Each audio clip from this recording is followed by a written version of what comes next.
കച്ചവടക്കാരോട് പറയണേ, കച്ചവടം തുടങ്ങുമ്പോഴേ കാശുണ്ടാക്കണമെന്ന് നിയ്യത്ത് വെക്കരുത്. അത് ലക്ഷ്യമല്ല. കാശുണ്ടാക്കിയിട്ട് നിങ്ങൾ എന്താ ചെയ്യാൻ പോകുന്നത്, ആ നിയ്യത്തിനനുസരിച്ചാണ് നിങ്ങൾക്ക് കൂലി കിട്ടുന്നത്.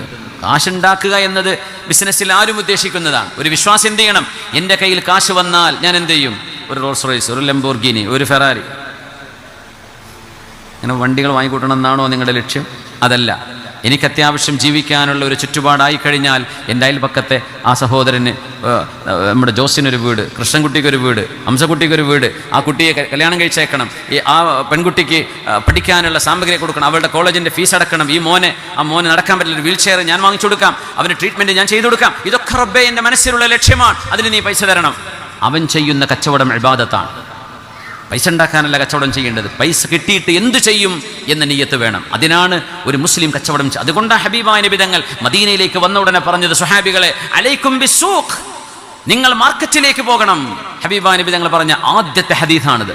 മദീനയിൽ കാലുകുത്തിയ അന്ന് നബി തങ്ങൾ പറഞ്ഞ ഹദീസ് മഹാനായ സ്വഹാബി അബ്ദുല്ലാഹി ഇബ്നു സല്ലാം റളിയല്ലാഹു അൻഹു റിപ്പോർട്ട് ചെയ്ത ഹദീസ്.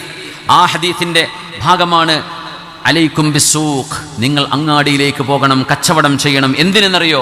സമൂഹത്തിൻ്റെ സേവനം ചെയ്യണമെങ്കിൽ കാശ് വേണം, കാശുണ്ടാക്കണമെങ്കിൽ അധ്വാനിക്കണം. അതുകൊണ്ട് കച്ചവടത്തിന് പോകണം, എല്ലാവരും മാർക്കറ്റിലേക്ക് പോകണം എന്ന് പറഞ്ഞു നബി തങ്ങൾ സ്വല്ലല്ലാഹു അലൈഹി വസല്ലം.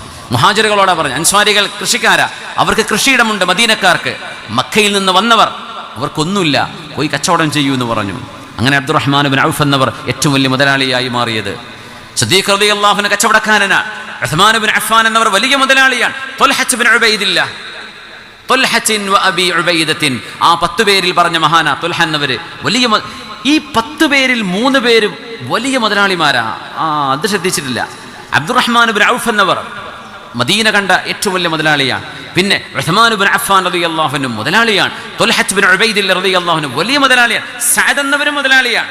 പറയുകയാണെങ്കിൽ ഈ 10ൽ 4 പേർ വലിയ ഹൈ ഗ്രേഡ് മുതലാളിമാരാ. പക്ഷേ നമ്മുടെ മുതലാളിമാരോട് അവനവനും സ്വന്തം കുടുംബവും മാത്രം കഴിഞ്ഞവരല്ല, സമൂഹത്തിന് വേണ്ടി ദാനം ചെയ്ത മഹാന്മാർ.